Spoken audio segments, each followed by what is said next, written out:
রবি আমার সব, দামে দামে তন মনে তারি অনুভব। তোমার দুনিয়াতে আমি যেদিকে তাকাই, অথই নিয়ামতে ডুবে আছি সবাই। পাক পাখালির গানে শুনি তসবি কলরব, তসবি কলরব। আল্লাহ আমার রব, এই রবি আমার সব। আসসালামু আলাইকুম প্রিয় দর্শক, আপনারা যারা দেশে আছেন প্রবাসে, সবাইকে জানাই অনেক অনেক প্রীতি ও শুভেচ্ছা। শুরু হলো এনটিভি আয়োজিত এবং লাভ হলো নিবেদিত জুম্মাবারের লাইভ অনুষ্ঠান আপনার জিজ্ঞাসা। আপনাদের সাথে আছি আমি জয়নুল আবেদিন আজাদ। আর আজকে আমাদের মাঝে অতিথি হিসেবে উপস্থিত আছেন বিশিষ্ট আলেম ডক্টর মোহাম্মদ মতিউল ইসলাম। আসসালামু আলাইকুম রহমতুল্লাহ বারাকাতুহু। প্রিয় দর্শক, আমাদের আজকের প্রাসঙ্গিক আলোচনার বিষয় জুমা দিনের প্রস্তুতি। চলুন তাহলে জিজ্ঞাসার আলোকিত ভুবনে আমরা প্রশ্ন নিচ্ছি। আসসালামু আলাইকুম প্রিয় দর্শক, পরিচয় দিয়ে প্রশ্ন করুন। জি আসসালামু আলাইকুম, আমি মাসুমা সুলতানা বলছি চিটাগং থেকে। জি বলুন। আমার প্রথম প্রশ্ন, সঞ্চয়পত্র করার জন্য মেয়ে কি বাবাকে টাকা ধার দিতে পারবে? মেয়ে জানে যে বাবা এটা সঞ্চয়পত্র করবে, এখানে কি মেয়ের কোনো দেয়া জায়েজ হবে কিনা, যেহেতু এটা সুদের আওতায় আসছে, কিন্তু ধার হিসেবে দিতে পারবে কিনা, এটা প্রথম প্রশ্ন। জি। দ্বিতীয় প্রশ্ন, সন্তানের নেক আমল কি জীবিত অবস্থায় বাবা মার আমল নামায় লেখা হয়? সন্তানের আমল না, সন্তানের নেক আমলগুলো জীবিত অবস্থায় বাবা মার আমল নামায় লেখা হয় কিনা? জি জি জি। তৃতীয় প্রশ্ন, কোরআন শরীফ যদি কেউ অনিচ্ছাকৃত ভাবে ভুল করে পড়ে, তাহলে কি এটা ফেরেশতারা শুদ্ধ করে আল্লাহ তাআলার কাছে পেশ করেন? আচ্ছা, ধন্যবাদ আপনাকে। আপনি অনেকগুলো চমৎকার প্রশ্ন করেছেন। প্রথম প্রশ্ন, সঞ্চয়পত্র প্রসঙ্গে বাবা কি মেয়েকে টাকা ধার দিতে পারবেন, যদিও জানেন যে সঞ্চয়পত্রের সাথে সুদ সংশ্লিষ্ট আছে? বিসমিল্লাহির রহমানির রহিম, আলহামদুলিল্লাহ ওয়াসসালাতু ওয়াসসালামু আলা রাসূলিল্লাহ ওয়া বা'দ। চমৎকার প্রশ্ন। বাবা মায়ের সেবা করা, খাওয়া, ভরণ পোষণ সব কিছু সন্তানদের উপরে অপরিহার্য দায়িত্ব। সে হিসাবে খাওয়া, ভরণ পোষণ এই সব কিছুর জন্য টাকা পয়সা দিতে পারবে, কিন্তু যদি জানে যে আমি টাকা দিলে আমার বাবা এই টাকা দিয়ে সুদি কারবার করবে, আর অথবা হারাম কাজে ব্যয় করবে, অথবা এই ধরনের কোনো খারাপ কাজের সাথে জড়িত হয়ে যাবে, তাহলে এই অবস্থায় সহযোগিতা করা ঠিক হবে না। কারণ আল্লাহ রাব্বুল আলামিন কোরআনে কারিমে তিনি বলেছেন, ওয়া তাআওয়ানু আলাল বিররি ওয়াত তাকওয়া ওয়া লা তাআওয়ানু আলাল ইসমি ওয়াল উদওয়ান। তোমরা নেক এবং ভালো কাজে সহযোগিতা করো, অন্যায় এবং খারাপ কাজে সহযোগিতা করো না। হাদিসের মধ্যে আল্লাহ রাসূল বলেছেন, লা তাআতা লি মাখলুকিন ফি মাসিয়াতিল খালিক। আল্লাহর অবাধ্য কোনো কাজ যদি কেউ করে অথবা অবাধ্য কোনো কাজ করার জন্য বলে, তাহলে সেখানে আনুগত্য থাকবে না।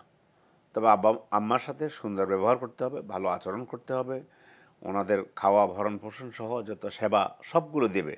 কিন্তু উনি এই টাকা দিলে সুদি কারবার করবেন, অথবা এই টাকা দিয়ে এভাবে সঞ্চয়পত্রের মধ্যে যদি বাবা কি মেয়েকে দিতে পারবেন সঞ্চয়পত্র কেনার জন্য ধার? একই কথা, বাবাও মেয়েকে দিবে না, মেয়েও উভয় পক্ষে একই বিধান। একই বিধান। জি। আমরা আপনার দ্বিতীয় প্রশ্নে যাচ্ছি। সন্তান যদি ন্যাকামল করে, জীবিত অবস্থায় বাবা মা কি তার উপকার পাবেন? বাবা মায়ের আমলে সন্তানের ন্যাকামল যাবে না। সন্তান ন্যাকামল করেছে, আলহামদুলিল্লাহ। ন্যাকামল করে যদি নিজের জন্য দোয়া করে, আব্বা আম্মার জন্য দোয়া করে, তাহলে সে দোয়া কিন্তু এটার ফসল আব্বা আম্মা পাবে। কিন্তু সন্তানের আমল যেটা ন্যাকামল, এটা বাবার আমল নামায় লেখা হবে না। যার যার আমল তার আমলে যাবে। আর বাবার নেকামল সন্তানের আমল নামায় লেখা হবে। দোয়া করলে সেটা ফজিলত পাবে। দোয়া করলে ফজিলত। এখানে প্রাসঙ্গিক একটা বিষয় চলে আসে, এই যে সন্তান নেক আমল করছেন, জি, এই নেক আমলের পেছনে যে তালিম তারবিয়াত, জি, সেক্ষেত্রে যদি বাবা মা অবদান রেখে থাকেন, তখন সেটা কি জারিয়ার মতো হয়ে যাবে না? হয়ে যাবে, সেটা জারিয়ার মতো। ওই যে হাদিসের মধ্যে আসছে, ইজামাত আল ইনসানু ইনকাতা আমালু ইল্লা মিন সালাস সাদাকাতিন জারিয়া আও ইলমিন ইউনতাফাউ বিহি আও ওয়ালাদিন সালিহিন ইয়াদউলা। মানুষ মরে গেলে সব আমল বন্ধ হয়ে যায়, 3টে চলতে থাকে। তার মধ্যে একটা হলো সদকায়ে জারিয়া। এই সদকায়ে জারিয়া ও ইলমিন ইউনতাফাউ বিহি, অথবা এমন শিক্ষা দিয়ে গিয়েছে সন্তানদেরকে কোরআন সুন্নাহর আলোকে জীবনযাপন করার জন্য, কোরআন সুন্নাহর শিক্ষা দিয়ে গিয়েছে, তারা যে আমল করবে এবং তারা আবার এই কোরআন সুন্নাহর জ্ঞান যখন বিতরণ করবে, এগুলোর সব আব্বা আম্মা মরে গেলে তাদের কবরের মধ্যে এটা পৌঁছাবে এবং এটা দ্বারা আল্লাহ তাআলা এই আমলটা জারি থাকবে কিয়ামত পর্যন্ত। আর যদি বাবা মা জীবিত থাকেন এবং সন্তান ন্যাক আমলের পেছনে যদি বাবা মার অবদান থেকে থাকে, জি, তালিম তরবিয়তের ক্ষেত্রে, হ্যাঁ, মোহাম্মদ তো হাদিস থেকে জানি যে সন্তানের জন্য উত্তম তালিম তরবিয়ত হলো উত্তম উপহার। এই অবদানের জন্য একটা ফল তো পাবে অবশ্যই। আর এটা তো বাবা মার উপর একটা গুরু দায়িত্ব সন্তানকে উত্তম তালিম তরবিয়ত দেওয়া। শেষে আপনি যে প্রশ্নটি করেছেন, কোরআন তেলাওয়াতের ক্ষেত্রে, কোরআন অধ্যয়নের ক্ষেত্রে তো আমরা পিছিয়ে আছি, এটা মুসলিম উম্মাহর জন্য একটি দুর্ভাগ্যের বিষয়। ওনার প্রশ্ন হলো, কোরআন তেলাওয়াতের ক্ষেত্রে, চর্চার ক্ষেত্রে যদি কোনো ভুল হয় তাহলে কি ফেরেশতা সেটা শুদ্ধ করে আল্লাহর কাছে পৌঁছবেন? না, সেটা না, ফেরেশতা শুদ্ধ করবে না। কোরআন সহি করে তেলাওয়াত করার জন্য চেষ্টা করুন। কোরআনে কারিমে আল্লাহ তাআলা তিনি বলেছেন, আল্লাযীনা আতাইনাহুমুল কিতাবা ইয়াতলুনাহু হাক্কা তিলাওয়াতিহি, আমি যাদেরকে কিতাব দিয়েছি তারা এই কিতাব তেলাওয়াত করার মতো তেলাওয়াত করে, অর্থাৎ সহি শুদ্ধ করে তেলাওয়াত করে। রাসূল সাল্লাল্লাহু আলাইহি ওয়াসাল্লামকে আল্লাহ তাআলা বলেছেন, ওয়ারাত্তিলিল কোরআন তারতিলা, কোরআনকে সহি শুদ্ধ করে পড়ুন।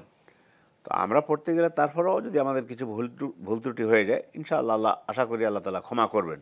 কিন্তু সবসময় চেষ্টা করতে হবে কোরআন সহি করে পড়ার জন্য। এরপরে হাদিসের মধ্যে আসছে সহি করে পড়ার জন্য চেষ্টা করতেছে, পারছে না। হাদিসের মধ্যে সব বাক্যটা এভাবে এসেছে, ওমান ইউতাআতি ফালাহু আজরানি, যে চেষ্টা করবে কিন্তু পারতেছে না, তাকে আল্লাহ তাআলা ডাবল সওয়াব দান করবেন। একটা হলো নিজে চেষ্টা করার জন্য, আর একটা হলো কোরআন তেলাওয়াত করার জন্য। তো এই জন্য সহি করে তেলাওয়াত করবেন, কিন্তু আপনি ভুল তেলাওয়াত করতে থাকবেন, সেই ভুলকে শুধরায়ে ফেরেশতা তারপর ঠিক করে আল্লাহর কাছে পৌঁছাবে। বিষয়টি এভাবে আসেনি। চেষ্টা করুন সহি শুদ্ধ করে তেলাওয়াত করার জন্য। চেষ্টা করলে আল্লাহ পাক কোরআনে ওয়াদা করেছেন, ওয়ালাকাদ ইয়াসসারনাল কোরআন লিযিকরি ফাহাল মিন মুদ্দাকির, কোরআনকে সহজ করে দিয়েছি সহি করে পড়ার জন্য, তেলাওয়াত করার জন্য, অধ্যয়ন করার জন্য, গবেষণা করার জন্য। এখন প্রয়োজন আমাদের প্রচেষ্টা। জি, যে প্রশ্নটি আমাদের দর্শক করলেন, এখান থেকে যে একটি সমাজচিত্র আমরা পাই সেটি হলো, জ্ঞান অর্জন তো প্রত্যেক মুসলিম নরের জন্য তো ফরজ। এক্ষেত্রে তো প্রথমে চলে আসবে কোরআন শুদ্ধভাবে পড়ার যে জ্ঞানটা, সেটা তো আমাদের উপরে অর্পিত দায়িত্ব। তাহলে এখন যে দেখা যাচ্ছে যে আমরা কোরআন ঠিকমতো পড়তে পারি না, কোরআনের অর্থ বুঝি না, অন্তত শুদ্ধ তেলাওয়াত তো আমাদের শিখতে হবে, এটা তো আমাদের উপর ফরজ। অবশ্যই। তো এক্ষেত্রে যদি আমরা গাফেল থাকি, অন্য সব বিদ্যা আমরা পারি, অন্য ভাষাভাষী আমরা হয়ে যেতে পারি, কিন্তু এক্ষেত্রে যদি আমরা গাফেল থাকি, ফারজিয়াতের যে চেতনা সেটা যদি আমাদের মধ্যে না থাকে, তাহলে একদিকে অভিভাবক তো দায়ী হবেন অবশ্যই, এবং যখন সন্তানরা বড় হবে তখন সন্তান নিজের দায়ী হবেন। এ বিষয়ে আপনি একটু দৃষ্টিপাত করবেন। হ্যাঁ, এটাই বলছি। আল্লাহ তাআলা কোরআন শরীফে বলছেন, আল্লাযীনা আতাইনাহুমুল কিতাবা ইয়াতলুনাহু হাক্কা তিলাওয়াতিহি, ঈমানের দাবি করলে আমি মুমিন, আমি মুসলিম, আমার নিকট আল্লাহ তাআলা যে কোরআন পাঠিয়েছেন তিনি বলেও দিয়েছেন, আমি এই কোরআন পড়ার জন্য চেষ্টা করলে আমি সহজ করে দিয়েছি, তোমরা এটা পড়ার জন্য চেষ্টা করো। এই জন্য আমরা যদি চেষ্টা যদি আমাদের কমতি থাকে, তাহলে এটার জন্য কিন্তু কিয়ামতের দিন আল্লাহর নিকট তাহলে প্রতিটি গৃহে, মুসলিম গৃহে অভিভাবকদের পরিকল্পনা থাকতে হবে। ইংরেজি বাংলা স্কুলে অধ্যয়নের ক্ষেত্রে যেমন আমাদের একটা প্রয়াস থাকে, একটা পরিকল্পনা থাকে, তেমনিভাবে প্রতিটি মুসলিম গৃহে সন্তানদের কোরআন শেখাবার ব্যাপারে একটি পরিকল্পনা থাকতে হবে। এটা খুবই অত্যাবশ্যক বিষয়। অবশ্যই। আমরা প্রিয় দর্শক বিষয়টি যদি উপলব্ধি করি উপকৃত হব। প্রশ্ন নিচ্ছি। আসসালামু আলাইকুম, পরিচয় দিয়ে প্রশ্ন করুন। ওয়ালাইকুম আসসালাম। আমি কুমিল্লা থেকে মোহাম্মদ আমদাদুল্লাহ তুমান বলছি। জি ভাইয়া বলুন। জি, আমার প্রশ্ন হলো, প্রথম প্রশ্ন হচ্ছে, আমাদের এলাকায় কিছু প্রতি বছর মেলা হয়, মেলা এবং উরুস, তো এগুলো থেকে নিত্য প্রয়োজনীয় কিছু জিনিসপত্র কিনে আনা যাবে কিনা এবং এগুলো এনে ব্যবহার করা যাবে কিনা, এক নম্বর প্রশ্ন। আর দুই নম্বর হচ্ছে, কিছু কিছু মানুষের কিছু বদ অভ্যাস থাকে, এগুলা সহজে মানুষ ত্যাগ করতে পারে না। তো এই ক্ষেত্রে দেখা গেছে কি মানুষ কিভাবে করে ফেলে এই কাজে নিজেও জানে না। তো সেক্ষেত্রে আল্লাহর রহমত তো প্রয়োজন। তো কি করলে আল্লাহর রহমত হবে, অথবা মনে করেন এই বদ অভ্যাস গুলো সহজে ত্যাগ করতে পারবে, মানে আল্লাহর রহমত পাওয়ার জন্য কি করা দরকার? আর তিন নম্বর হচ্ছে, মানুষে ভালো কিছু নিয়োগ করতে পারবে না, যেমন এরকম যে আল্লাহ তাআলা আমার যদি ভালো কিছু তৌফিক দেয়, ভালো করার কিছু তৌফিক দিলে আমি মানুষের কল্যাণে বা জনগণের কল্যাণে, গরিব দুঃখী মানুষের কল্যাণে ভালো কাজ করব, নিজেকে বিলিয়ে দেব, সৎ কাজ করব, এবং সৎ নিয়তগুলো ফলার জন্য কি করণীয় এগুলো একটু জানতে চাচ্ছিলাম। ধন্যবাদ ভাই আপনাকে। আপনি তো অনেক ব্যাপক প্রশ্ন করেছেন। প্রথম প্রশ্ন, আমাদের সমাজে তো বিভিন্ন সময় মেলা হয়, আবার ওরস হয়, সেখানে কিছু পসরা পণ্য সামগ্রী এসে থাকে, নিত্য প্রয়োজনীয় পণ্য সামগ্রী। তো সেগুলো কি ক্রয় করা যাবে, ব্যবহার করা যাবে? মেলার ধরন দেখতে হবে। এটা যদি কোনো সেখানে ধর্মীয় দৃষ্টিকোণ থেকে অন্য কোনো ধর্মের লোকেরা যদি নির্দিষ্ট দিনে কোনো পূজা, ধর্মীয় দৃষ্টিভঙ্গি যদি কোনো হারাম বিষয় হয়, কোনো পূজা পার্বণ উপলক্ষে যদি মেলা হয়, ওটাতে যাওয়া যাবে না। সূরা ফুরকান আল্লাহ তাআলা বলছেন ওয়াল্লাযিনা লা ইয়াশহাদুনা যুর, মুমিনদের গুণাবলী বর্ণনা করতে গিয়ে বলছেন যারা মিথ্যা কর্ম মানে অংশগ্রহণ করে না। অর্থাৎ সাহাবায়ে কেরামের ব্যাখ্যায় বলেছেন আয় লা ইয়াশহাদুনা আয়াদ আল কুফার, মানে যারা কাফের মুশরিক অথবা বিধর্মী অন্য ধর্মের লোক, তাদের ঈদ অনুষ্ঠানে অথবা পূজা পার্বণে অথবা মেলা টেলাতে এগুলোতে যাওয়া যাবে না। কিন্তু কথার কথা ধরলাম, যেমন আমাদের বাণিজ্য মেলা গেল, কিছুদিন আগে বাণিজ্য মেলা হয়ে গেল, এটা সরকারের পক্ষ থেকে একটা ব্যবস্থা নেওয়া হয়েছে, বিভিন্ন রাষ্ট্র থেকে এসেছে, অংশগ্রহণ করেছে, এগুলো সমস্যা নেই, এটা তো কোনো সমস্যা হবেই না। জি, এটা তো বাণিজ্য মেলা, এবং বাণিজ্য করা তো ইসলামে জায়েজ বিষয়। বাণিজ্যে পণ্য আসবে, পণ্য ক্রয় করবে, মানুষ প্রয়োজন জিনিস কিনবে, এটা প্রশ্ন আসে। আমি জিনিসটা আপনার কাছে একটু ব্যাখ্যা করে আমাদের সামাজিক প্রেক্ষাপটে। আপনি শুরুতে স্পষ্ট করেছেন যে অন্য কোনো ধর্মীয় মেলা সেখানে যাওয়া যাবে না, যেটা ধর্মীয় উৎসব কেন্দ্রিক, কারণ এটা ইসলামের স্পষ্ট বিষয়। জি। আরেকটা হচ্ছে আপনার সামাজিক মেলা। সামাজিকভাবে যেমন আমাদের দেখা যায় যে পয়লা বৈশাখের একটি বিষয় থাকে, বা নবান্ন উৎসবের সময় গ্রামে গঞ্জে একটা মেলা হয়। তো মেলায় সেখানে সারা বছরে যে প্রয়োজনীয় বিষয়, যেমন লাঙ্গল, মই, কোদাল, খন্তি, শীতল পাটি, পাখা, প্রয়োজনীয় যে বিষয়গুলো, যদি সামাজিক কোনো মেলা হয়, সমাজের মানুষের প্রয়োজনে মেলা হয়, সেখানে খাদ্যদ্রব্য আসে, মিষ্টান্ন দ্রব্য আসে, যার সাথে ধর্মীয় কোনো সংস্কার বা বিষয় থাকে না, সামাজিক মেলাতে অংশগ্রহণ করা যাবে, এবং সেখানে তো আপনার নিত্য প্রয়োজনীয় পণ্য তো কেনাই যাবে। হ্যাঁ, ওটা তো অসুবিধা নেই, মেলা করলে বছরে। বাণিজ্য মেলা তো প্রশ্ন আসে, তো বাণিজ্য মেলা তো সেটা খুবই একটি ভালো বিষয় একটা জাতির অর্থনৈতিক উন্নয়নে। সেহেতু আমরা যাবো, আমরা কিনবো, কোনো অসুবিধা নেই। ঠিক আছে, তাহলে তিনটি বিষয় চলে আসলো। বাণিজ্য মেলা তো আমরা যেতেই পারবো, এবং সামাজিক মেলায় সেখানে যদি কোনো হারাম বিষয় না থাকে তাহলে আমরা সেখানেও যেতে পারবো। কিন্তু অন্য কারো ধর্মীয় যে মেলা হবে, সেখানে তো ধর্মীয় বিশ্বাসের কারণে তো আমরা যেতে পারবো না। বিষয়টি আসলে এক বাক্যে বলার নয়, বিষয়টি তথ্যভিত্তিক হওয়া দরকার, বিশ্লেষণযোগ্য হওয়া দরকার, এবং সেভাবেই বোধহয় আমাদের জীবনযাপনের প্রয়াসই হওয়া প্রয়োজন। প্রিয় দর্শক, আরেকটি প্রশ্ন করেছেন বদভ্যাস। উনি বলেছেন যে মানুষের তো কিছু বদভ্যাস থাকে, তো সেটা থেকে বাঁচার জন্য আমরা কিভাবে আল্লাহর রহমত পেতে পারি, কি করতে পারি? তওবা। বদভ্যাস থাকে, আবার থাকবেই এটা নয়। বদভ্যাসের জন্য আপনি আল্লাহর কাছে তওবা করবেন, সঠিক তওবা করবেন। আত্তাইবু মিনাজ যামবি কামা লা যামবা লাহু। বদভ্যাস, খারাপ অভ্যাস, মানে এবং যে ব্যক্তি খারাপ কাজ করে, এটার জন্য আল্লাহর কাছে তওবা করবে। তওবা করলে ইনশাআল্লাহ, যদি সত্যিকার অর্থে তওবা করে, তাহলে আল্লাহ তাআলা তিনি ওইটা মাফ করে দিয়ে তাকে আবার পুত পবিত্র করে নেবেন। এই জন্য যে বদভ্যাস আছে সেটা ছেড়ে দিন, কখনো সেটাতে ফিরে যাবেন না, এবং এই বদভ্যাসের জন্য নিজের মধ্যে একটা অনুশোচনা যেন জাগে। অনুশোচনা এবং একটা প্রত্যয়, প্রতিজ্ঞ থাকতে হবে অবশ্যই যে আমি বদভ্যাস আর ফিরে যাব না। জি, এটাকে তাওবাতুন নাসুহা বলা হয়েছে। ইয়া আইয়ুহাল্লাযিনা আমানু তুবু ইলাল্লাহি তাওবাতান নাসুহা, মানে এই যেটা উত্তম তওবা যেটাকে বলা হয়েছে, সেই উত্তম তওবা হচ্ছে যে অভ্যাসটা আছে, যে খারাপ কাজটা করেছি, তওবা করে লজ্জিত হওয়া প্রথম, যে আল্লাহ আমি একটু এই খারাপ কাজটা করে ফেললাম, যেটা আপনি নিষেধ করেছেন, লজ্জিত হয়ে ওই কাজ থেকে ফিরে আসা, আর সে কাজে কখনো ফিরে না যাওয়া, এটাই হলো সঠিক তওবা। এর মাধ্যমেই আপনি আপনার যে অবস্থার কথা বলেছেন সেখান থেকে ফিরে আসতে পারবেন ইনশাআল্লাহ। ওনার শেষের প্রশ্নটি ব্যাপক। উনি বলছেন যে আমি যদি একটা ভালো নিয়ত করতে চাই, আমি যদি এরকম চাই যে আমি ভালো কাজে সাহায্য করব, সমাজের মানুষের কল্যাণ করব, তো এই কাজটা উনি কীভাবে করবেন, ওনার করণীয় কী? চেষ্টা তো অব্যাহত রাখবেন। আপনি ভালো কাজ করার যে নিয়ত করেছেন, এই নিয়ত করে যদি আপনি নাও করতে পারেন, তারপরেও ভালো কাজ করার নিয়ত করার কারণে এর জন্য আল্লাহ তাআলা সওয়াব দান করবেন। আর নিয়ত করলে ডাবল নিয়ত করে ওই কাজ সম্পন্ন করলে সেটা তো একবার আল্লাহ তাআলা ডাবল সওয়াব দান করবেন তাকে। খারাপ কাজের নিয়ত করলেও কিন্তু খারাপ কাজ করা নেই, কোনো পাপ লেখা হবে না। শুধু খারাপ কাজ যদি করে তাহলে তখন পাপ লেখা হবে। আর ভালো কাজের নিয়ত করলে হ্যাঁ কল্যাণ রয়েছে, ফলাফল রয়েছে।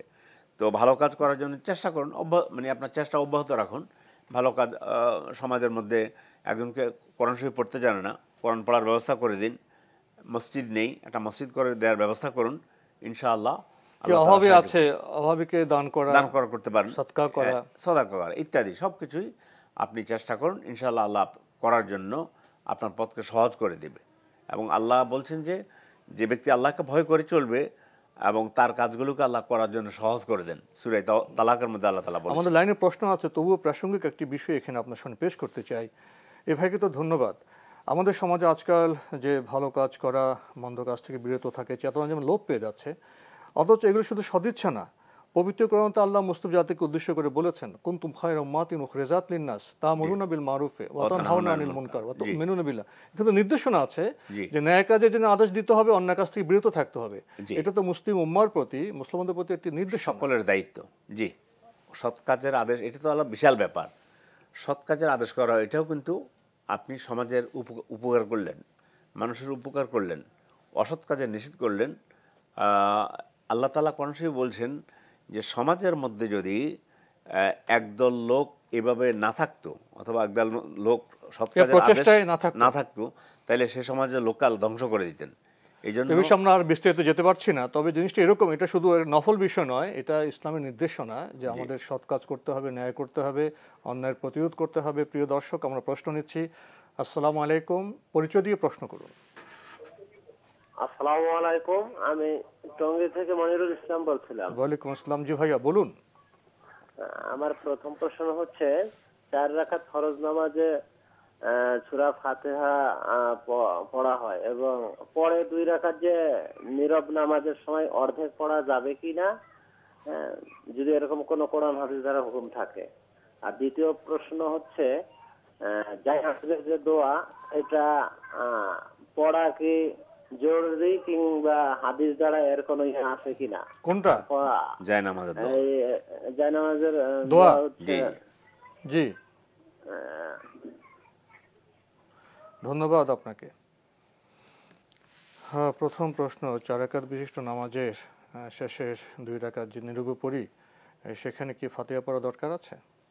হ্যাঁ, 4 রাকাত বিশিষ্ট নামাজের প্রথম 2 রাকাত, যেটাতে একই নামাজ পড়লে প্রথম 2 রাকাতও সূরা ফাতিহা পড়বে, পরের 2 রাকাতও সূরা ফাতিহা পড়বে, আস্তে আস্তে যেটা পড়া হয়। আর যদি ইমামের পিছনে পড়া হয়, তাহলে প্রথম 2 রাকাতে ইমাম জোরে পড়ার কারণে, কেরাত জোরে পড়ার কারণে তিনি সূরা ফাতিহা না পড়লেও চলবে। শেষের 2 রাকাতে যেহেতু ইমাম আস্তে পড়তেছে, এই জন্য অবশ্যই শেষের 2 রাকাতে সূরাতুল ফাতিহা পাঠ করবেন। হাদিস, রাসূলুল্লাহ সাল্লাল্লাহু আলাইহি ওয়াসাল্লাম বলেছেন, লা সালাতা ইল্লা বিফাতিহাতিল কিতাব। ফাতিহাতুল কিতাব মানে সূরা ফাতিহা না পড়লে সালাত আদায় হবে না। তো আমরা ইমাম ইবনে তাইমিয়ার কথাটাই বলছি। তিনি বলছেন যে এই সমস্ত নামাজের মধ্যে ইমাম সাহেব 6টা রাকাতের মধ্যে ফজরের 2 রাকাত, ইশার মাগরিবের 2 রাকাত এবং ইশার 2 রাকাত, এই 6 রাকাতে ইমাম জোরে কেরাত পড়েন, জোরে সূরা ফাতিহা পড়েন। এই জন্য জোরে যে 2 রাকাতে সূরা ফাতিহা পাঠ করা, সেখানে না পড়লেও চলবে। যদিও কোনো কোনো উলামায়ে কেরাম বলছে সেখানেও পড়ার জন্য, যেহেতু রাসূল বলছেন কোনো নামাজেই হবে না সূরা ফাতিহা না পড়লে। তারপরে ইমাম ইবনে তাইমিয়ার এই কথাটা তিনি কোরআনের আরেকটা আয়াত নিয়ে এসে বলছেন, ওয়াইজা কুরিআল কুরআনু ফাসতামিউ লাহু ওয়া আনসিতু লাআল্লাকুম তুরহামুন। যখন কোরআন পাঠ করা হয় গভীর মনোযোগ সহকারে শ্রবণ করো এবং চুপ থাকো। এটা দিয়ে বলেছেন ইমাম যখন জোরে কেরাত পড়বে তখন সূরা ফাতিহা বা অন্য কোনো কেরাত পড়বে না। তাহলে আমরা মূল কথা বলতে পারি, আপনি শেষের 2 রাকাতের মধ্যে ইমামও আসতে পড়ে, আপনিও সূরা ফাতিহা পাঠ করবেন। আর একাকী হলে যদি নিজে নিজে নামাজ পড়েন, মুনফারিদ বলা হয় এটাকে আরবিতে, তাহলে আপনি প্রথম 2 রাকাতেও সূরা ফাতিহা পাঠ করবেন, শেষের 2 রাকাতে সূরা ফাতিহা পাঠ করবেন। এটা হলো ইসলামের মূল বিধান। জি, অবশ্য কোনো কোনো ফাকি আপনার ইমাম যখন পড়েন জোরে আপনার নামাজ, সেখানে ফাতিহা পড়ার কথা বলেছেন কোনো কোনো মতে আর কি, আমি বলেছি জি। সেটাই। তবে ওইটাই অধিকাংশ লোকজন বলছেন যে যখন ইমাম জোরে পড়েন সূরা ফাতিহা তখন সেটা শ্রবণ করলে চলবে, না পড়লেও হবে। হ্যাঁ, ওটা ওই জন্য আয়াতটা দিয়ে জি। ওয়াইদা কোরআন কোরআন ফাস্তামিউ লাহু ওয়া আনসিতু, এই আয়াত। জি। আরেকটা আমাদের বিরতিতে তো যাবো আমরা, তো আপনি যদি এক বাক্যে বলতেন জানামাজের দোয়া বিষয়টা কি সঠিক? না, জানামাজের কোনো দোয়া আমরা নেই। জানলাম প্রিয় দর্শক, আমার রব, এই রবি আমার সব, আল্লাহ আমার রব, এই রবি আমার সব। আমাদের আজকের প্রাসঙ্গিক আলোচনার বিষয় জুমা দিনের প্রস্তুতি। জুমাবার সপ্তাহের সাইয়্যিদুল আইয়াম বলা হয়, ঈদের দিনও বলা হয়, দিনের শ্রেষ্ঠ দিন, ঈদের দিনও বলা হয়। এই জন্য যেমন শুধুমাত্র জুমার দিন রোজা রাখা পর্যন্ত এটা বলছে যে নফল রোজা রাখতেও উৎসাহ প্রদান করা হয়নি। প্রস্তুতির মধ্যে হচ্ছে জুমার দিন গোসল করে, হাদিসের মধ্যে এসেছে ওয়াজিব গোসল করা জুমার দিন। হ্যাঁ, বলেছে ওয়াজিব বলতে আহলে ইলমদের মধ্যে মত পার্থক্য আছে, তবে অধিকাংশ বলছে ইমাম বলেছেন জুমার দিন 1 নম্বর গোসল করার ব্যাপারে প্রত্যেকে একমত, কিন্তু গোসল করাটা কি ওয়াজিব না সুন্নাহ এ নিয়ে মত পার্থক্য থাকলেও তবে এটা গুরুত্বপূর্ণ একটি বিষয়, এটা তো স্পষ্ট। হ্যাঁ, গোসল করতে হবে, গোসল টোসল করবে। আতর সুগন্ধি নিয়ে কোনো ব্যক্তি, যে ব্যক্তি মানজা আফিসা আতিল উলা ফাকা আন্নাহু কাররাবা বাদানা, যে ব্যক্তি প্রথমে আসলো নামাজের আজানের পরে এসে গুজে আতর দিয়ে সুবাস দিয়ে আতর সুগন্ধি নেবে, সুন্দর পোশাক নেবে, এবং বিশেষ করে জুমার দিনের জন্য আল্লাহ তাআলা কোরআনে কারিমে বলছেন ইয়া বানি আদম খুযু যিনাতাকুম ইনদা কুল্লি মসজিদ, হে আদম সন্তানগণ তোমরা মসজিদে আসার সময় সুন্দর পোশাক পরে আসবা। এই জন্য যাওয়ার সময় সুন্দর পোশাক পরিচ্ছদ পরে যাবে। আগে গিয়ে যে ব্যক্তি নামাজ 2 রাকাত নামাজ আদায় করবে, মানজা ফিসা আতিল উলা, আগে মসজিদে এসেছে, ফাকা আন্নাহু কাররাবা বাদানা, সে ব্যক্তি যেন আল্লাহর পথে একটা উট কোরবানি করলো। পরে যে ব্যক্তি এসেছে একটা গরুর কথা বলা হয়েছে। এইভাবে মানে জুমার দিন আগে মসজিদে যাওয়ার ব্যাপারে উৎসাহ প্রদান করা হয়েছে। আতর সুগন্ধি গ্রহণ করার জন্য বলা হয়েছে। আল্লাহ রাসূল সাল্লাল্লাহু আলাইহি ওয়াসাল্লাম এই আমলটি করতেন, এবং নোংরা পোশাক অথবা দুর্গন্ধ এই ধরনের কাপড় চোপড় পরে যেতে নিষেধ করা হয়েছে। পাশের যে মুসল্লি তার তো ক্ষতি হবে, আমাদের মনসংযোগ ক্ষতি হবে। জি। তারপরে আপনার মুখে দুর্গন্ধ থাকতে পারবে না। এই জন্য বলছে যে ব্যক্তি কাঁচা পেঁয়াজ, কাঁচা রসুন এবং কোররাস, এটা পেঁয়াজের পাতার মতো একটা জিনিস, আরব বিশ্বে আছে, এগুলা খেয়ে যেন মসজিদে না আসে। কারণ হলো ফেরেশতারা কষ্ট পায় ওই কাজে যে কাজে মানুষ কষ্ট পায়। এইভাবে সুন্দর পোশাক পরিচ্ছদ নিয়ে আতর সুগন্ধি ব্যবহার করে আগে মসজিদে গিয়ে জুমার দিন নামাজ পড়ার চেষ্টা করবে। এবং বিশেষভাবে যে কথাটা স্মরণ করে দিতে চাই সেটা হচ্ছে আল্লাহ রাসূল বলছেন যে ব্যক্তি আগে এসে মসজিদে এসে তার মনে যা চায় তত রাকাত সে নামাজ পড়ে, 2 রাকাত 4 রাকাত প্রথমত ঢুকে তাহিয়াতুল মসজিদ 2 রাকাত পড়তে হবে, তাহিয়াতুল মসজিদ 2 রাকাত, এরপর অতিরিক্ত 2 রাকাত করে যত পারে। আমাদের দেশের অনেক মানুষ আছে মসজিদে জুমার দিনও অন্যান্য দিনও মসজিদে প্রবেশ করে বসা থেকে উঠে তারপরে নামাজ পড়ে। এটা সম্পূর্ণ হাদিসের একবার মানে মসজিদে ঢুকে বসার আগেই 2 রাকাত তাহিয়াতুল মসজিদ নামাজ পড়তে হবে। আমি হাদিসটা বলে দিচ্ছি, ইযা জা আহাদুকুম ফিল মসজিদে ফালা ইয়াজলিস হাত্তা ইউসাল্লি রাকাতাইন, তোমাদের মধ্যে কোনো ব্যক্তি যদি মসজিদে প্রবেশ করে তাহলে 2 রাকাত নামাজ পড়া যেন না বসে। নবী মুহাম্মদ সাল্লাল্লাহু আলাইহি ওয়াসাল্লাম জুমার খুতবা দিচ্ছিলেন, জুমার নামাজের ভাষণ দিচ্ছিলেন। এই সময় সুলাইক আল গাতাফানি তিনি এসে নামাজ না পড়ে বসে গিয়েছেন রাসূলের সামনে। উনি নিজের খুতবা ভাষণ স্টপ করে বন্ধ করে দিয়ে বললেন, তুমি কি 2 রাকাত সালাত আদায় করেছো? উনি বললেন যে না, আমি তো সালাত পড়িনি। বললেন যে সল্লি রাকাতাইন ওয়া তাজাওয়াজ ফিহিমা, 2 রাকাত নামাজ পড়ো, তবে শর্টকাট সংক্ষেপে 2 রাকাত সালাত আদায় করে তারপর তুমি খুতবা। তাহলে খুতবার মতো গুরুত্বপূর্ণ বিষয়ও যদি চালু হয়ে যায় বিলম্বের কারণে মুসল্লি, তাহলে সে কিন্তু 2 রাকাত নামাজ না পড়ে খুতবা শুনতে বসবে না। এবং সাহাবার নাম আমাদের দর্শকরা যেন মনে রাখেন, সাহাবার নাম হচ্ছে সুলাইক আল গাতাফানি, গাতাফান গোত্রের সুলাইক নামক ব্যক্তি। এই প্রসঙ্গে একটি বিষয় আপনার দৃষ্টি আকর্ষণ করতে চাই। দেখা যায় যে সপ্তাহে জুমার দিনের যে মর্যাদা সে বিষয়ে আমরা তেমন সচেতন নই। ফলে প্রস্তুতির দিক থেকে আমরা পিছিয়ে যাই। আমরা ঈদের দিনে যেমন প্রস্তুতি থাকে, ভালো সুন্দর কাপড়, আতর লোবান মেখে সেজে গুজে, কিন্তু মসজিদে যখন নামাজ শুরু হয়ে যায় সে তখন আমরা দৌড়ে মরে পরিমরি গিয়ে মসজিদে হাজির হই। এটা কি জুমার দিনের চেতনার সাথে মিলে? না। সাহাবাদের সবাই দেখেছি অনেক অনেক আগে প্রতিযোগিতা হতো কে আগে গিয়ে মসজিদে যাবে। মসজিদে গিয়ে তারা নফল ইবাদত করতেন, কোরআন পড়তেন।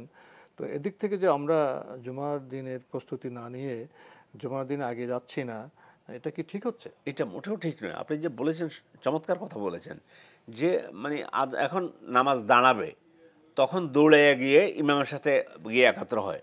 অথচ হাদিসের মধ্যে এসেছে খুতবা শেষ হয়ে গিয়েছে, যদি ইমাম খুতবা শুরু করার আগে মিম্বারে যখন উঠবে, মিম্বার উঠার সাথে সাথে রহমতের ফাইলটা যেটা, এটা খাতা বন্ধ হয়ে যায়, খাতা বন্ধ হয়ে যায়, ফেরেশতারা উপস্থিতির খাতা বন্ধ হয়ে যায়।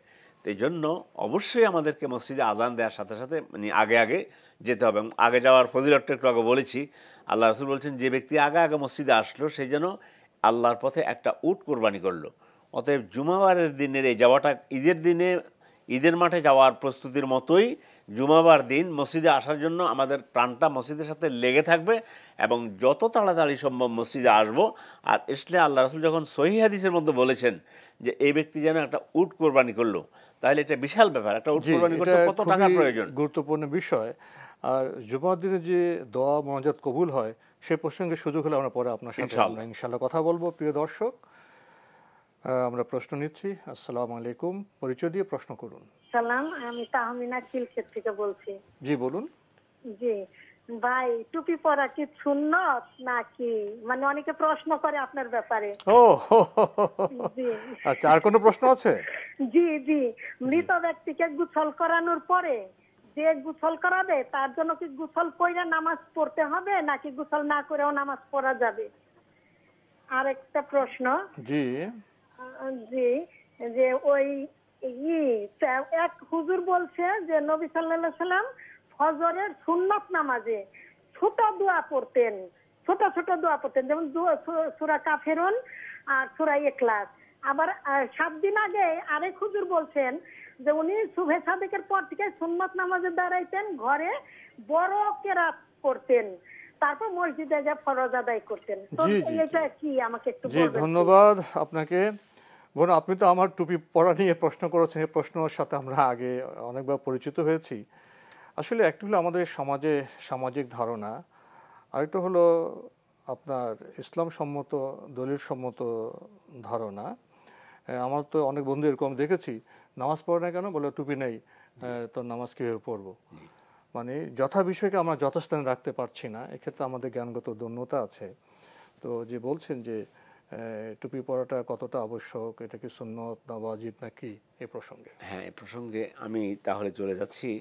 এই প্রসঙ্গে পৃথিবীর শ্রেষ্ঠ একজন ইসলামিক স্কলার তিনি এ ব্যাপারে বলেছেন, বিশেষ করে নামাজের মাধ্যমে। আপনি তো এখানে বসেছেন, তো এটা নামাজ অনুষ্ঠান করতেছেন। নামাজের মধ্যে তিনি বলছেন তো কোরআন শরীফের আয়াত দিয়ে, ইয়া বানি আদম খুজু জিনাতাকুম ইনদা কুল্লি মসজিদ, হে আদম সন্তানগণ মসজিদে যাওয়ার সময় সৌন্দর্যের পোশাক গ্রহণ করে তোমরা মসজিদে যেও। তো তিনি সেখানে এটা বলেছেন টুপি সম্পর্কে, বলে যে এটা সৌন্দর্যের পোশাকের অন্তর্ভুক্ত, এই জন্য পরে যাওয়াটা উত্তম মসজিদে, বিশেষ করে মসজিদে।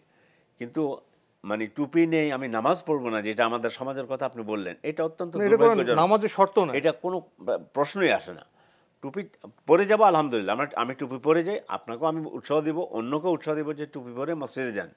কিন্তু এবং এটা সৌন্দর্যের পোশাক, মানে বলছে সারা পৃথিবীতেই আহলে এলেম যারা মানে মোটামুটি দিনদার মানুষ, তারা মসজিদে যাওয়ার সময় টুপি পরে যায়, একটা পাঞ্জাবি পরে যায়, অথবা ঢিলাঢালা পোশাক পরে যায়। পাঞ্জাবি আমি বলবো না, ঢিলাঢালা পোশাক পরে সারা পৃথিবীর অবস্থা এটা। তো সেই হিসেবে পরা উত্তম, কিন্তু টুপি পরে এখানে অনুষ্ঠানে বসতে হবে, এটা সুন্নাত। বিষয়টা কোরআন হাদিস দ্বারা এভাবে কোনো কিছু প্রমাণ নেই। মানে সৌন্দর্য পোশাক হিসেবে আমাদের মসজিদে যাব, সেখানে টুপি পরে গেলে উত্তম, কিন্তু টুপি পরে না গেলে নামাজ হবে না এমন কোনো শর্ত নেই, কোনো শর্ত নেই। এবং এর ধরনের চিন্তাই ভুল, চিন্তাটা ভুল। এটা হলো একটি এলাকার ওর বা প্রচলন, তার সাথেও আপনার বিষয়টা জড়িত আছে। আর টুপি পরে অনুষ্ঠান করতে হবে এই বিষয়ে তো আমরা আগেও জেনেছি, এখনো আপনি বললেন যে এমন কোনো শর্ত তো নেই। আমরা জানলাম। প্রিয় দর্শক, আপনি আরও প্রশ্ন করেছেন, মৃত ব্যক্তিকে তো গোসল করানো হয়, এরপরে কি গোসল করে নামাজে যেতে হবে? ম্যান্ডেটরি নয়, অপরিহার্য নয়। কেউ কেউ মত দিয়েছেন মৃত ব্যক্তিকে গোসল দেওয়ার পরে এটা গোসল করার জন্য, এটা কিন্তু আবশ্যক নয়, আবশ্যক নয়, করতে হবে এমন নয়। না। জি। আরও প্রশ্ন করেছেন, নবী সাল্লাল্লাহু আলাইহি ওয়াসাল্লাম সুন্নত নামাজে ছোট সূরা পড়তেন, এমন কথা কি ঠিক? ছোট সূরা দিয়ে নামাজ পড়ো, আরও একটু লম্বা সূরা দিয়ে পড়ো, দুটোই কোনো অসুবিধা নেই, সাংঘর্ষিক কোনো কিছু না। যদি সময় না থাকে ছোট সূরা দিয়ে পড়েন, সময় আছে যদি লম্বা সূরা দিয়ে পড়েন, দুটার মধ্যে কোনো, এটা অবস্থার উপর নির্ভর করে, অবস্থার উপরে কোনো কন্ট্রাডিক্টরি কোনো কিছু নেই। বড় সূরা দিয়ে পড়লে জায়েজ, ছোট সূরা দিয়ে পড়লে জায়েজ, কোনো অসুবিধা নেই। আমরা জানলাম। প্রিয় দর্শক, প্রশ্ন নিচ্ছি। আসসালামু আলাইকুম, পরিচয় দিয়ে প্রশ্ন করুন। জি, আসসালামু আলাইকুম। আমার নাম কেয়া, আমি ফেনী থেকে বলছি। আমার প্রথম প্রশ্ন হচ্ছে যে রমজান মাসে হায়েজ থাকা অবস্থায় যে সব রোজাগুলা মানে বাদ যায়, সেগুলা কি আবার পরে পূরণ করতে হবে? আর দ্বিতীয় প্রশ্ন হচ্ছে যে এই যে মানে মহিলাদের পর্দা কতটুকু করা উচিত? যেমন ধরেন হাত মোজা, পা মোজা, এগুলা কি পরা আবশ্যক? নামাজে পর্দা? না, নামাজের না, আমি এমনি বাইরে যাওয়ার কথা বলছি। আচ্ছা, পর্দা পর্দা পর্দা, জি হ্যাঁ, পর্দা পর্দা জি। পর্দা অবস্থায় কি হাত মোজা, পা মোজাটা পরাটা কি আবশ্যক, নাকি এভাবেও চলবে? জি, ধন্যবাদ আপনাকে। প্রথম প্রশ্ন, রমজানে হায়েজ অবস্থায় যে রোজাগুলো বাদ যায়, সেগুলো কি পরে পূরণ করতে হবে? হ্যাঁ, রমজানে যে রোজাগুলো বাদ পড়বে সেই রোজাগুলো নিজের রোজা নিজে রেখে দিতে হবে। আর আয়েশা রাদিয়াল্লাহু তাআলা আনহা, আম্মাজান আয়েশা রাদিয়াল্লাহু তাআলা আনহা, তিনি একটা হাদিস এসেছে যে আমি রমজানের যে রোজাগুলো আমার কাজা হতো সেই রোজাগুলো পরবর্তী শাবান মাসেই, তিনি বিশেষ করে শাবান মাসে সেই রোজাগুলো আদায় করে দিতেন। এক কথায় জানতে হবে যে আরেকটি রোজা রমজান মাস আসার আগেই যে কোনোভাবে এই রোজাগুলো নিজের রোজা নিজে রেখে দিতে হবে। 6টা একাত্রে কথার কথা ধরলাম, 6টা রোজা তিনি ভেঙেছেন পিরিয়ডের কারণে, পিরিয়ডের টাইমে 6টা দুইটা করে আদায় করে দিতে পারে, একটা 6টা কন্টিনিউ আদায় করতে পারে। মানে পরে এটা পূরণ করতে হবে, আদায় করতে হবে। পরবর্তী রমজান মাস আসার আগে অবশ্যই নিজের এই রোজাগুলো নিজে আদায় করে দিতে হবে। নামাজের ক্ষেত্রে কি হবে? না, নামাজের ব্যাপারে যত রাকাত নামাজ বাদ গিয়েছে তত রাকাত নামাজের কোনো কাজ নেই। নামাজ হায়েজ অবস্থায় নামাজ বাদ গেলে ওটা পূরণ করতে হবে না, কিন্তু রোজাটা পরবর্তী পর্যায়ে সেটা আদায় করে দিতে হবে। উনি আরেকটি প্রশ্ন করেছেন মেয়েদের পর্দার বিধান সম্পর্কে। পর্দার বিধানের মধ্যে কি হাত মোজা, পা মোজা এগুলো পড়ে? পর্দার বিধান করাটা মানে বেশি ভালো, পড়তে তো নিষেধ নেই, বরং ভালো। আল্লাহ তাআলা বলেন ওয়ালা ইউবদিনা, আবশ্যক কি না হাত মোজা, পা মোজা পরা আবশ্যক? আবশ্যক নয়। কোরআন শরীফে আল্লাহ বলছেন ওয়ালা ইউবদিনা যিনাতাহুন্না ইল্লা মা যাহারা মিনহা, তারা তাদের সৌন্দর্য যেন প্রকাশ না করে, তবে যেটা এমনিতে প্রকাশ পেয়ে যায়। এইজন্য হাতের মধ্যে হাত পরে, পায়ে পাতা পরে, অনেক গবেষণা ইয়েতে মুখমণ্ডলটা পরে, এই গবেষণা আছে বলেছে কেউ কেউ, কিন্তু মুখমণ্ডল আসলে সৌন্দর্যের আসল কেন্দ্রবিন্দু হলো মুখমণ্ডল। এই দুটো মত তো সেই সাহাবাদের সময় থেকে ছিল। তবে মুখ ঢাকার ব্যাপারে সহিহ হাদিস আয়েশা রাদিয়াল্লাহু তাআলা আনহা থেকে এসেছে। রাসূল বলেছেন, দেখুন যে মহিলা যেন হজে গেলে নেকাব না পরে, নেকাব হলে যেটা মুখের উপরে বাঁধা হয়, তাহলে মানে মুখটা খোলা থাকবে না, মানে হজের মধ্যে না খোলা থাকবে, সেটা আয়েশা বলতেছেন রাদিয়াল্লাহু তাআলা আনহা, যে আমরা হজের সময় যখন নেকাব পড়তাম না, তখন আমাদের মুখে মাথার উপর থেকে কালো একটা পর্দা আমরা আমাদের বুকের উপরে ঢেলে দিতাম অন্য কোনো পরপুরুষ দেখলে। তো মুখের ইয়েটা ভিন্ন। মুখের ব্যাপারে অধিকাংশ ইসলামিক স্কলার বলছে মুখ পর্দার আওতায় থাকবে, কিন্তু বোন যেটা বলেছেন হাতের কবজি এবং পায়ের তালু।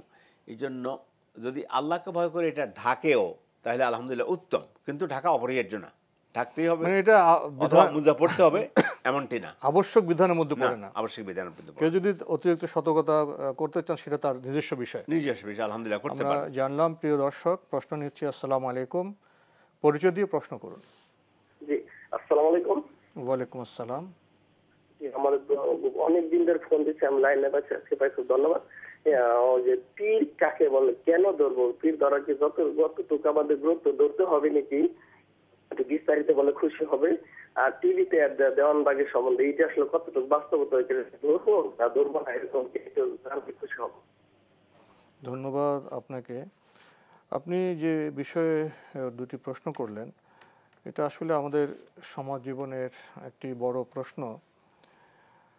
আমরা যদি মনে করি আমরা রাসূল সাল্লাল্লাহু আলাইহি ওয়াসাল্লামের উম্মত, তাহলে বোধহয় ইবাদতের ক্ষেত্রে, জীবনযাপনের ক্ষেত্রে তো রাসূল সাল্লাল্লাহু আলাইহি ওয়াসাল্লামের মানহাজ, কর্মপদ্ধতি, নির্দেশনা সেটা আমাদের মানতে হবে। এবং তিনি তো বিদায় হজের শেষ ভাষণে তো বলে গেছেন, যতদিন আমরা পবিত্র কোরআন এবং সুন্নাহকে আঁকড়ে থাকবো পথভ্রষ্ট হব না। তিনি কিন্তু কোনো পীর ধরার কথা বলেননি।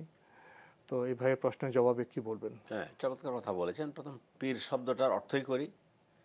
পীর শব্দ এটা কি কোনো আরবি শব্দ? আরবি শব্দ না, এই জন্য এটা ইসলামের পরিভাষার মধ্যেই পড়ে না। এটা কি ফার্সি শব্দ? ফার্সি শব্দ, এবং ফার্সিতে অগ্নি উপাসকদের ধর্মযাজক যারা, তাদেরকে ফার্সি যারা বয়োবৃদ্ধ তাদেরকে তারা মিন করতেন। দুই শব্দে দুইটা জায়গা ব্যবহার করা হয়। অগ্নি উপাসকদের যারা ধর্মযাজক তাদেরকে পীর বলা হয়, আর বয়োবৃদ্ধ মানুষকে পীর বলা হয়। এখন বয়োবৃদ্ধ মানুষ ধরা অথবা এটা তো কোনো ইসলামের পরিভাষার মধ্যেও পড়ে না। তো এই জন্য এবং রাসূল আপনি যেটা বলছেন, আল্লাহ তাআলা রাসূল সাল্লাল্লাহু আলাইহি ওয়াসাল্লামের নিকট তিনি আয়াত যেটা নাজিল করলেন বিদায় হজের সময় আরাফাতে অবস্থান করতেছেন, সেখানে বলেছেন আলিয়াউমা আকমালতু লাকুম দীনাকুম ওয়া আতমামতু আলাইকুম নি'মাতি ওয়া রাদিতু লাকুমুল ইসলাম দীনা। আজ তোমাদের জন্য তোমাদের দিনকে পরিপূর্ণ করে দিলাম। ফলে দিন আজ রাসূল যেটা বলেছেন, ওই দিনের মধ্যে এই ধরনের রাসূলের উপর যেদিন দিন পরিপূর্ণ হয়ে গেল, ফলে ওই দিন থেকে কিয়ামত পর্যন্ত দিনের মধ্যে নতুন করে আর কিছু ঢুকবে না। এখন আপনি যেটা বলেছেন আমাদের যে পীর ধরার কথা এবং দু একজনের নাম বলেছেন, আমরা যদিও আমরা নামে যাই না, সেখানে গিয়ে যে সমস্ত কর্মকাণ্ড করা হয় এগুলো থেকে আসলে এগুলোর সাথে ইসলামের সাথে কোনো সম্পর্ক নেই। আপনি পীর বলে যদি আপনি কোনো শিক্ষক মনে করেন যে শিক্ষকের নাম পীর রেখে তার নিকট গিয়ে কোরআন সুন্নাহর আলোকে সহি দ্বীনের জ্ঞান নিয়ে আপনি আমল করেন, তাহলে আলহামদুলিল্লাহ নাজাত পাবেন। আমরা তো সেখানে আলেম বলি, আমরা আলেম বলি, যিনি জ্ঞানী, মানে ইসলামে শিক্ষক বলি। বয়োবৃদ্ধ যারা জ্ঞানী তাদের কাছে যেতে পারবো, জানতে পারবো শিক্ষা গ্রহণের জন্য, হ্যাঁ, তাদেরকে জানার জন্য ওস্তাদ বলতে পারি, ওস্তাদ বলতে পারি, এগুলা ঠিক আছে। কিন্তু আপনার দায়িত্ব হলো কোরআন সুন্নাহর আলোকে জিন্দেগি যাপন করা। তো পীর বলতে এখন যে সমস্ত কর্মকাণ্ড করা হয় এবং কি মানুষ গিয়ে সেখানে পীরের আস্তানা যায়। একটু স্পষ্ট করে বলতে গেলে জিনিসটা এরকম হয় যে পীর আমাকে মুক্তি দিবেন, আল্লাহ যে নির্দেশনা দিয়েছেন, রাসূল যে মানহাজ পদ্ধতি দেখিয়েছেন, এই দুটো যোগফল তো ইসলাম। তো এখন যদি এরকম কোনো জ্ঞান আমাদের মধ্যে কেউ প্রবিষ্ট করানোর চেষ্টা করা হয় যে ইসলামকে মানা দরকার নেই, আল্লাহর বিধান জানা দরকার নেই, রাসূলের মানহাজ এগুলো খুব গুরুত্বপূর্ণ নয়, তোমার ভুল ত্রুটি সব পীরসাব দূর করে দিবেন, পীরসাব তোমাকে মুক্তি দিবেন, পীরের দরগা যেতে হবে, এবং পীর যদি কেউ ইন্তেকাল করেন সে মাজারে যেতে হবে, এই যে দুটি বিষয়ে যুক্ত হয়েছে, এর সাথে কি ইসলামের কোনো সম্পর্ক আছে? একবার সাংঘর্ষিক শিরক আল্লাহর সাথে। আপনি যেটা বলছেন পীর সাহেব মুক্তি দিবে, আমাদের রাসূল সাল্লাল্লাহু আলাইহি ওয়াসাল্লাম তার মেয়ে ফাতিমাকে ডেকে বললেন, ইয়া ফাতিমা আনকিজি নাফসাকি মিনান নার ফাইন্নী লা উগনি আনকি মিনাল্লাহি শাইয়া। ফাতিমা, আমল করো, জাহান্নাম থেকে তোমাকে বাঁচাও, আমি তোমার কোনো উপকার করতে পারবো না। কোরাইশদেরকে ডেকে বলেছেন, হে কোরাইশের লোকেরা, আমার গোত্রের লোকেরা, ইসলাম গ্রহণ করো, ঈমান আনো, আমল করো, আমল করে নিজকে জাহান্নাম থেকে বাঁচাও, আমি তোমাদের কোনো উপকার করতে পারবো না।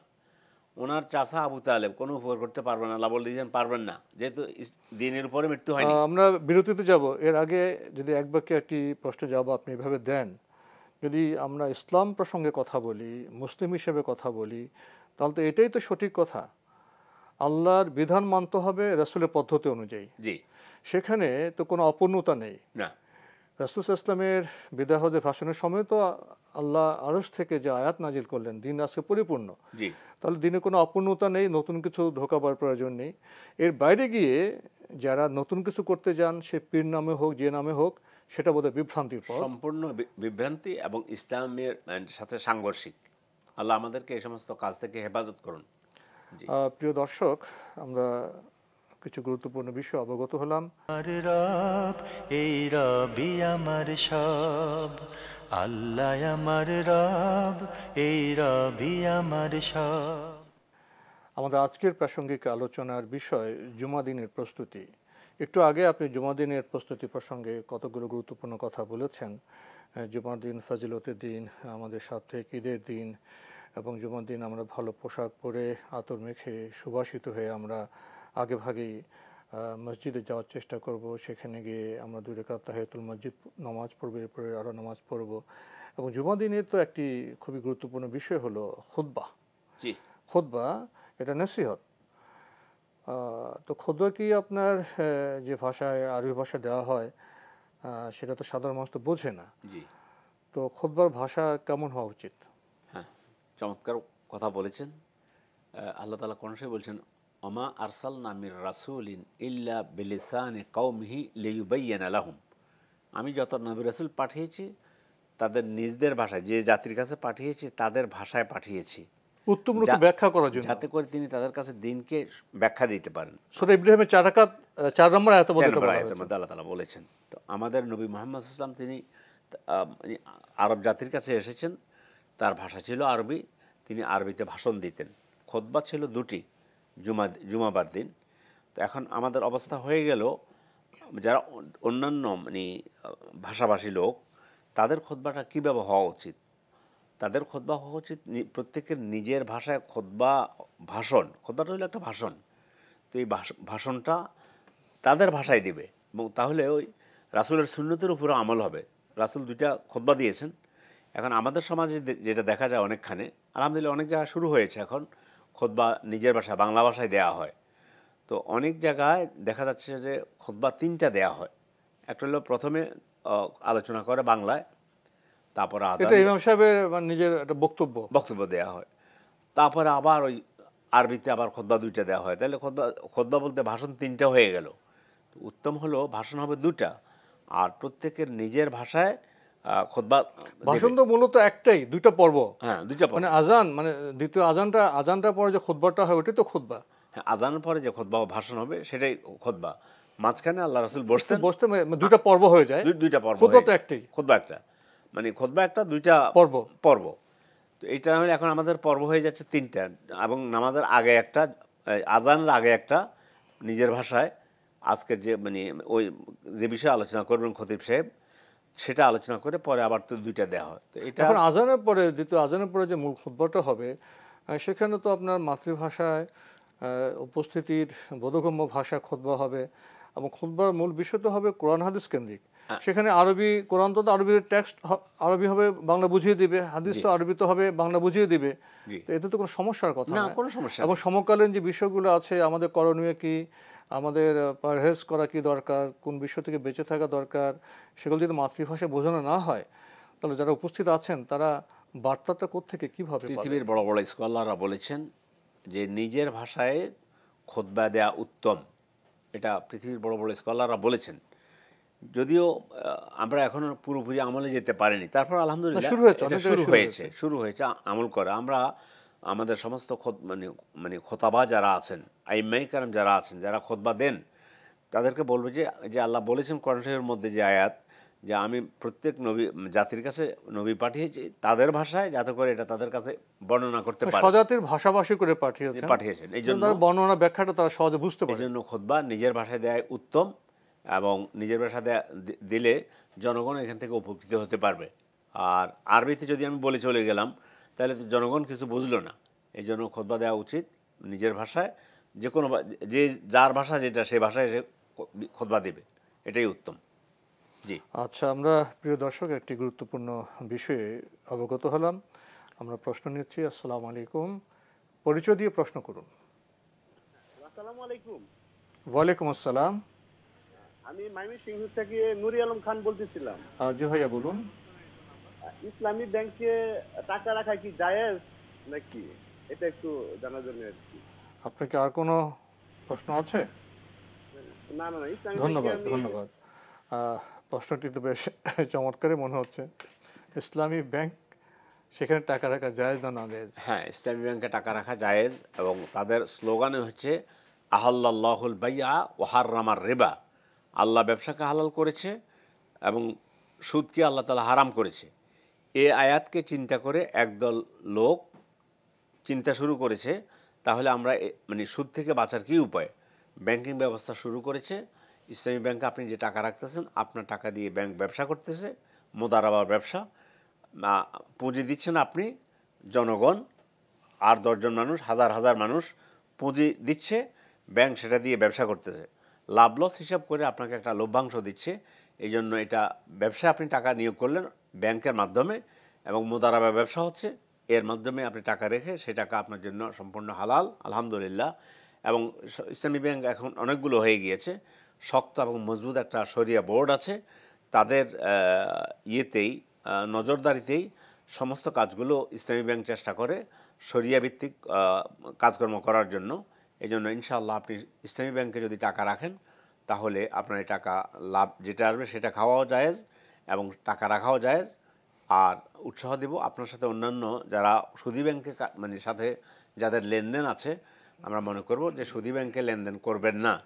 কারণ হলো সুদ সম্পর্কে রাসূল সাল্লাল্লাহু আলাইহি ওয়াসাল্লাম যে কঠিন কথা বলে গিয়েছেন, সুদের অপরাধ ইন্না লির-রিবা ইসনাইনি ওয়া সাবঈনা হুবা আইসারুহা আন ইয়ানকিহা আর-রাজুলু উম্মাহু।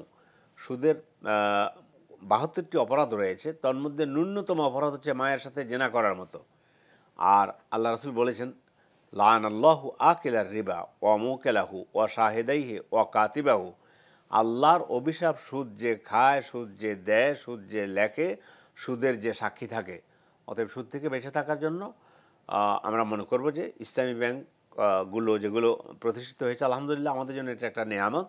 ইসলামী ব্যাংকে আমরা আমাদের টাকা রাখবো, সেখান থেকে লাভ লস যেটা হিসাব করে দেওয়া হয় সেটা খেতে পারবো। আমাদের এটার জন্য সুযোগ আছে এবং এটাই আমরা করব ইনশাআল্লাহ। আমরা টেলিফোন নিচ্ছি। আসসালামু আলাইকুম, পরিচয় দিয়ে প্রশ্ন করুন। আসসালামু আলাইকুম। ওয়ালাইকুম আসসালাম। আমি সিরাজগঞ্জ থেকে লুৎফুন্নাহার ওয়ারিসি বলছি। জি বলুন। আমার দুটি প্রশ্ন। আমার প্রথম প্রশ্ন হচ্ছে যে আমরা তো ছোটবেলা থেকে সবে মিরাজ আমাদের বাবা মা বা দাদা দাদি থেকে পালন করে আসছি, কিন্তু এখন এই সবে মিরাজ সম্বন্ধে বলা হচ্ছে এটা বিদায়। তবে আচ্ছা বিদায়টি, কিন্তু রজবের চাঁদের কি কি আমরা আমল করতে পারি? সবে মিরাজ উপলক্ষে কোনো কিছু করা যাবে না, যেমন আজকে আইএমডি যে 3টা রোজা আছে সেটা না আমরা পালন করছি। তারপরে এই রজবের চাঁদ উপলক্ষে অন্য কোনো আমল আছে কিনা? সবে মিরাজটা পালন করা যাবে না, এই জন্য তার ব্যতিক্রম কি করতে পারি?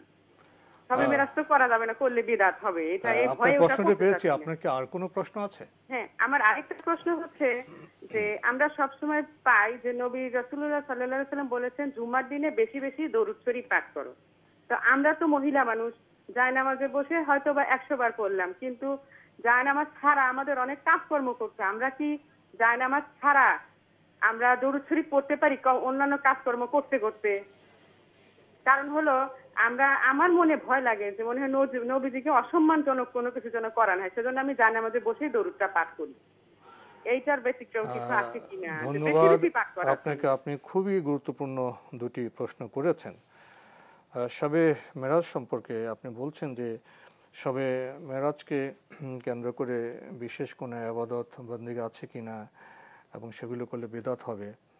তো আপনার এই প্রশ্নের পটভূমিতে একটি কথা তো স্পষ্ট করে বলা দরকার, শবে মেরাজ তো একটি অবশ্যই গুরুত্বপূর্ণ দিন, এবং শবে মেরাজে যে ঘটনাগুলো হয়েছে, যে নিদর্শনগুলো আমরা পেয়েছি, সেখান থেকে শেখার মতো, ভাবার মতো তো অনেক বিষয় আছে। এবং কোন প্রেক্ষাপটে রাসূল সাল্লাল্লাহু আলাইহি ওয়াসাল্লামকে মেরাজে নিয়ে যাওয়া হয়েছিল, সেই পটভূমি প্রেক্ষাপটে তো খুবই গুরুত্বপূর্ণ। শবে মেরাজ হয়েছে একটি বাস্তব সত্য বিষয়। শবে মেরাজের ঘটনাবলী থেকে অনেক কিছু আমাদের শেখার আছে। এখন প্রশ্ন দাঁড়িয়েছে যে শবে মেরাজকে কেন্দ্র করে আমরা নিজেরা কোনো ইবাদত বন্দেগী তৈরি করতে পারবো কিনা, সেখানে বেদাতের বিষয় আছে কিনা। আর যদি বেদাতের বিষয় থেকে থাকে তাহলে আমরা মুক্ত হয়ে আমরা রজবে কোনো আমল করতে পারি কিনা বিশেষ। চমৎকার কথা বলেছেন আমাদের লুৎফুন নাহার বোন, এমন চমৎকার প্রশ্ন করেছেন যেটা দুইটা প্রশ্ন করেছেন, জীবন ঘনিষ্ঠ প্রশ্ন।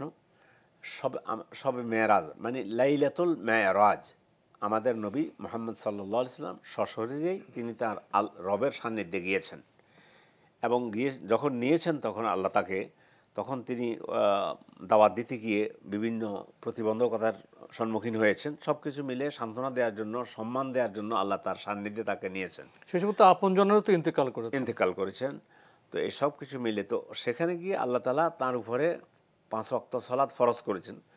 এই 5 ওয়াক্ত সালাত আমরা আদায় করলে 50 ওয়াক্ত, প্রথম 50 ওয়াক্ত দিয়েছিলেন, তো শেষ পর্যন্ত 5 ওয়াক্ত হলো। নবীর উম্মত হিসেবে আমরা 5 ওয়াক্ত পড়লে 50 ওয়াক্তের সওয়াব পাওয়া যাবে, এটা একটা বিষয়।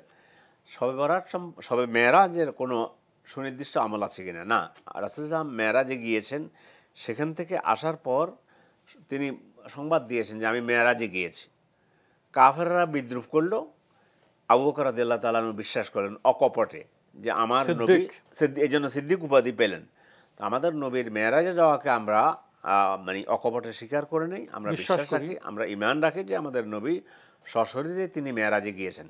কিন্তু সেখান থেকে এসে তিনি নিজেও এটা নয় যে আমি মেরাজে গিয়েছি এই জন্য আমি 2 রাকাত নামাজ পড়ি, অথবা সাহাবাদেরকে বলেছি। মেরাজকে কেন্দ্র করে নামাজ রোজা বিশেষ করে ইবাদত নেই, কিন্তু মেরাজের ঘটনাবলী ভাবার, অনুধাবন করার, উপলব্ধি করার এবং মেরাজের সেই ঘটনাবলী থেকে শিক্ষা নেওয়ার তো অনেক অনেক বিষয় আছে, অনেক কিছু আছে। তো তারপরে হলো বোন যেটা বলেছেন আইয়ামে বীদের রোজা রাখুন, এটা অন্যান্য মাসে যেমন রাখেন রজব মাসেও আপনি রাখতে পারেন। আর এছাড়া প্রত্যেক সোমবার অথবা সপ্তাহের প্রত্যেক সোমবার এবং বৃহস্পতিবার রোজা রাখলে রোজা রাখার সুযোগ আছে। কিন্তু মেরাজকে কেন্দ্র করে নামাজ পড়া, আরব দুনিয়াতে একটা প্রচলন আছে সলাতুর রাগায়েব নামে, 2 রাকাত নামাজ, 12 রাকাত নামাজ আদায় করা। আরব দেশের কোনো কোনো এলাকায় এই বেদাতটা চালু হয়েছে, আলহামদুলিল্লাহ এটা থেকে আমরা মুক্ত আছি। সলাতুর রাগায়েব নামে কোনো নামাজ নেই, অথবা ওমরা তো রজব মাসের সুনির্দিষ্ট রজবকে কেন্দ্র করে ওমরা করতে যাওয়া, এই ধরনের কোনো কিছু নেই আমাদের সমাজে। তো এই জন্য মেরাজকে কেন্দ্র করে কোনো রোজা বা আলাদা কোনো নামাজ নেই, কোনো কিছু নেই। কিন্তু অনুধাবনের বিষয় আছে, অনুধাবন, উপলব্ধির বিষয় আছে, জ্ঞান চর্চার বিষয় আছে। এবং মেরাজ রাসূল সাল্লাল্লাহু জীবনে কেন ঘটলো, কোন প্রেক্ষাপটে ঘটলো, এবং মেরাজের ঘটনা বলে যে ইমানকে পোক্ত করার একটি বিষয় আছে। মানে সুনির্দিষ্ট নামাজ রোজার ইবাদত না থাকলেও মেরাজ তো আমাদের ভাবায় এবং বিশেষ করে উম্মতে মুহাম্মাদি মেরাজে যাওয়ার পর যে 5 ওয়াক্ত নামাজ ফরজ হয়েছে, এটার গুরুত্ব দিবে, শ্রেষ্ঠ উপহার এটা। নামাজ পড়লে 5 ওয়াক্ত নামাজ, এটাকে কখনো নামাজের প্রতি অবহেলা করবে না, এটাই হলো আসল দায়িত্ব। এবং আর রজবে তো আমরা স্বাভাবিক আমল করতে পারবো, আইয়ামে বীজে রোজা রাখতে পারবো, বৃহস্পতিবার আমল তো আমরা করতে পারবো, যে এগুলো তো করতে কোনো অসুবিধা নেই। বোন আরেকটি প্রশ্ন করেছেন, নবী ইসলাম যে জুমার দিনের গুরুত্বের কথা বলেছেন, বেশি বেশি দরুদ পড়ার কথা বলেছেন। অন্য একটি প্রশ্ন, সাংসারিক কাজকর্মে ব্যস্ত থাকেন, শুধু জায়নামাজে বসে দরুদ না পড়ে যদি আমি হাঁটা চলায় বা কর্মপ্রবাহে আমি দরুদ পড়ি, সেটা ঠিক আছে কিনা, বা এতে রাসূল সাল্লাল্লাহু আলাইহি ওয়াসাল্লামের প্রতি কোনো অসম্মান করা হয়? না না, অসম্মান তো নয়, বরং রাসূল সাল্লাল্লাহু আলাইহি ওয়াসাল্লামের উপর সব সময় আপনি অন্তরের বিষয়, সম্মানের বিষয়টা তো অন্তরের বিষয়, আপনি সবসময় দরুদ পড়ুন। কিচেনে রান্না বান্না করতেছেন, রাসূলের কথা মনে পড়লো সাল্লাল্লাহু আলাইহি ওয়াসাল্লাম, এটা বললেন। আযান আসছে, আযানের শব্দ শুনলে আশহাদু আন্না মুহাম্মাদান রাসূলুল্লাহ, আপনি বললেন আশহাদু আন্না মুহাম্মাদান রাসূলুল্লাহ, উত্তর দেবেন। এভাবে আপনি রাস্তায় চলতে গিয়ে রাসূলের উপরে আপনি যদি সালাত সালাম পাঠ করতে পারেন, কোনো অসুবিধা নেই। এবং অজু নেই, অজুবিহীন অবস্থায় কোরআন শরীফ পড়া যেখানে জায়েজ, আমাদের রাসূলের উপরে দুরূদ পড়া কেন জায়েজ হবে না? আপনার অজু না থাকা অবস্থায় শুধু সালাত সালাম পড়তে হবে নামাজের বিছানায় পড়ে, এটা নয়, বরং আল্লাহর হাঁটা চলায় অজু অবস্থায়, সর্ব অবস্থায়, বেঅজু অবস্থায় আমি দরুদ পড়তে পারবো। যখন যদি দুরুদের অবস্থাটা আমাদের সামনে চলে আসে তখন দুরুদ পড়তে পারবো। সাল্লাল্লাহু আলাইহি সাল্লাম, আল্লাহুম্মা সাল্লি আলা মুহাম্মদ আলাইহি আফদালুস সালাতু ওয়াত তাসলিম, আল্লাহুম্মা সাল্লি আলা মুহাম্মদ ওয়া আলা আলি মুহাম্মদ, মানে ছোট বড় যে কোনো সহি দরুদ আমরা পড়তে পারবো। প্রসঙ্গত আরেকটি বিষয় কি, আমরা আমাদের এই বোর্ডকে কি আমরা বলতে পারি জুমাদিনের আরেকটি ফজিলত পাওয়া যায় সূরা কাহাফ তেলাওয়াত করলে? সূরা কাহাফ তেলাওয়াতের কথা বলা হয়েছে, তাহলে দাজ্জালের থেকে আল্লাহ তাআলা মুক্তি দান করবেন। কেউ বলছে সূরা কাহাফের প্রথম 10 আয়াত, কেউ বলছে সূরা কাহাফ পুরোটাই পড়ার জন্য বলা হয়েছে। এছাড়া জুমার দিনে বেশি বেশি করে রাসূলের উপর সালাত সালাম পাঠ করতে বলা হয়েছে, জুমার দিনে বেশি বেশি দোয়া করার জন্য বলা হয়েছে। এবং একটা ক্ষণ আছে যেখানে দোয়া করলে আল্লাহ তাআলা বান্দার দোয়া যদি ওই সময়টার সাথে মিলে যায় তাহলে তার দোয়া কবুল হবে। এই জন্য জুমার দিনে বেশি বেশি দোয়া করব। নানা ফজিলতে পরিপূর্ণ জুমার দিন আমাদের জানতে হবে, পালন করতে হবে। তো সময়ের কারণে আমরা আজকে আর প্রশ্ন নিতে পারছি না প্রিয় দর্শক, তবে আপনাদের অবগতির জন্য জানাতে পারি আপনার জিজ্ঞাসা অনুষ্ঠানটি সপ্তাহে রবি সোম মঙ্গল বুধ 4 দিন বিকেল 5:30 সম্প্রচার হয়ে থাকে। ওইসব অনুষ্ঠানে আপনারা আপনাদের মনে জায়গা প্রশ্ন, আপনাদের জিজ্ঞাসা চিঠির মাধ্যমে, ইমেলের মাধ্যমে পাঠাতে পারেন। আমাদের ঠিকানা পরিচালক আপনার জিজ্ঞাসা NTV BSCC ভবন 7ম তলা, 102 কাজী নজরুল ইসলাম এভিনিউ, কারওয়ান বাজার, ঢাকা 1215। আমাদের ইমেল অ্যাড্রেস আপনার জিজ্ঞাসা@ntvbd.com। প্রিয় দর্শক, এছাড়া এনটিভি অনলাইনেও আপনারা আমাদের অনুষ্ঠান দেখতে পারবেন। ভিজিট করুন www.ntvbd.com। ইউটিউবে এবং আমাদের ভেরিফাইড ফেসবুক পেজেও অনুষ্ঠান দেখতে পারবেন। প্রিয় দর্শক, সবশেষে রয়েছে গ্রন্থ পরিচিতি। আমাদের আজকের গ্রন্থের নাম কি করার ছিল আর কি করছি, লিখেছেন ইঞ্জিনিয়ার মোহাম্মদ মোস্তফা কামাল।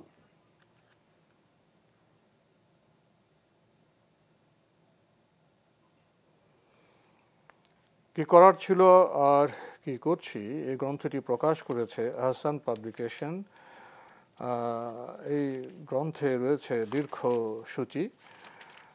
সেই সূচিগুলো এরকম: আমল ধ্বংসকারী এক মারাত্মক ব্যাধি শিরক, কাফির মুশরিকদের অনুকরণ ও শরিয়া বহির্ভূত সমাজ ব্যবস্থা যা অভিশপ্ত, মা বাবার অবাধ্যতা বিনিময়ে আল্লাহর অসন্তুষ্টি, অশ্লীলতায় পূর্ণ বিপর্যস্ত সমাজ ব্যবস্থা, বিদআত কুসংস্কার আচ্ছন্ন সমাজ, অপসংস্কৃতির আমদানি, মুশরিকদের অনুকরণ ও অনুসরণ এবং সমাজে এর কুপ্রভাব, পবিত্র কোরআনের দোয়া, রাসূলুল্লাহ সাল্লাল্লাহু আলাইহি ওয়াসাল্লামের আমল করা দোয়া। এই চমৎকার সব বিষয় রয়েছে এই গ্রন্থে। এই গ্রন্থটির মূল্য 80 টাকা মাত্র। যারা এই গ্রন্থটি পেতে চান তারা মোবাইলে যোগাযোগ করতে পারেন 01728112200। আবারও ফোন নম্বরটি বলছি 01728112200। কি করার ছিল আর কি করছি এই চমৎকার গ্রন্থে সম্পর্কে যদি দু একটি কথা বলতেন। হ্যাঁ, আমি সংক্ষেপে বলবো। লেখক আমার পরিচিত একজন ব্যক্তি, ম্যারিন ইঞ্জিনিয়ার। তিনি যা করেছেন, যা লিখেছেন, নিজের থেকে কথা কমই বলেছেন। কোরআন আয়াতগুলো নিয়ে এসেছেন, রাসূলের হাদিস দিয়ে বিষয়গুলো করেছেন। আমাদের মানে পাঠকদের হাতে যদি বইটা থাকে তাহলে যে বিষয়গুলো বলেছেন শিরক, বিদআত, এ সম্পর্কে আপনি ভালো ধারণা পাবেন এবং কোরআনের আয়াতগুলো রেফারেন্স পেয়ে যাবেন। রাসূলের সুন্নাহ থেকে তিনি অনেক দলিল দিয়েছেন, বিশেষ করে কোরআনের আয়াত দিয়ে বেশি দলিল দিয়েছেন। ছোট্ট গ্রন্থে, ছোট্ট পরিসরে, সহজ ভাষায় এটা করেছেন। এই জন্য আমি আমাদের পাঠকদেরকে মানে উৎসাহ প্রদান করব, দর্শকদেরকে বইটা সংগ্রহ করার জন্য এবং পড়ার জন্য। তো আজকে আমাদের এখানেই শেষ করতে হচ্ছে। আপনাকে অনেক ধন্যবাদ। ধন্যবাদ আপনাকেও। প্রিয় দর্শক, আমরা তো প্রশ্ন উত্তর আসলে তেমন কিছু বলতে পারি না। আমরা গ্রন্থের সাথে আপনাদের পরিচয় ঘটাই। আসুন আমরা প্রতিদিন কিছুটা সময় ব্যয় করে গ্রন্থ পাঠে মনোনিবেশ করি। গ্রন্থে আলো, জীবন আলোকিত হলে ইহকাল এবং পরকাল সফল হতে পারে। দেখা হবে ইনশাআল্লাহ আগামী জুমাবার একই সময়ে। প্রিয় দর্শক, মহান আল্লাহ আমাদের সবাইকে নিরাপদে রাখুন, রাখুন শান্তিতে। আসসালামু আলাইকুম। আল্লাহ আমার রব, এই রবি আমার সব, দামে দামে তুন মনে তারি অনুভব। আল্লাহ আমার রব, এই রবি আমার সব।